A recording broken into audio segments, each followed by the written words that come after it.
യുഎഇയിൽ medical ഉൽപ്പന്നങ്ങളുടെ നിയന്ത്രിക്കുന്നതുമായി പുതിയ നിയമം പ്രഖ്യാപിച്ചു.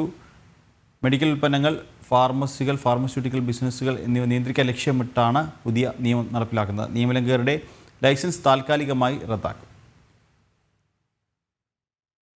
യുഎഇയിൽ മെഡിക്കൽ ഉൽപ്പന്നങ്ങൾ, ഫാർമസികൾ, ഫാർമസ്യൂട്ടിക്കൽ ബിസിനസ്സുകൾ എന്നിവ നിയന്ത്രിക്കുന്നതിനായി പുതിയ നിയമം പ്രഖ്യാപിച്ചു. ആരോഗ്യരംഗത്തെ സ്ഥാപനങ്ങളുടെ സുരക്ഷാ, വികസനം തുടങ്ങിയവ കാര്യക്ഷമമാക്കുകയാണ് നിയമത്തിലൂടെ ലക്ഷ്യമിടുന്നത്. മെഡിക്കൽ ഉപകരണങ്ങൾ, ഫാർമസ്യൂട്ടിക്കൽ ഉൽപ്പന്നങ്ങൾ, സപ്ലിമെന്റുകൾ, സൗന്ദര്യവർദ്ധക വസ്തുക്കൾ തുടങ്ങിയവയും പുതിയ നിയമത്തിന് കീഴിൽ വരും. നിയമം ലംഘിക്കുന്നവരുടെ ലൈസൻസ് താൽക്കാലികമായി റദ്ദാക്കും. മാത്രമല്ല, മുൻകരുതൽ എന്ന നിലയിൽ അടച്ചുപൂട്ടൽ സ്ഥാപനങ്ങൾക്ക് 10 ലക്ഷം ദിർഹം വരെയും പ്രാക്ടീഷണർമാർക്ക് 5 ലക്ഷം ദിർഹം വരെയും പിഴ ഉൾപ്പെടെയുള്ള അച്ചടക്ക നടപടികൾ നേരിടേണ്ടി വരും.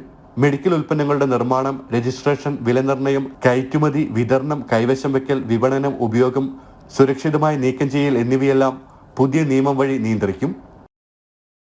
ജനം, ദുബായ്.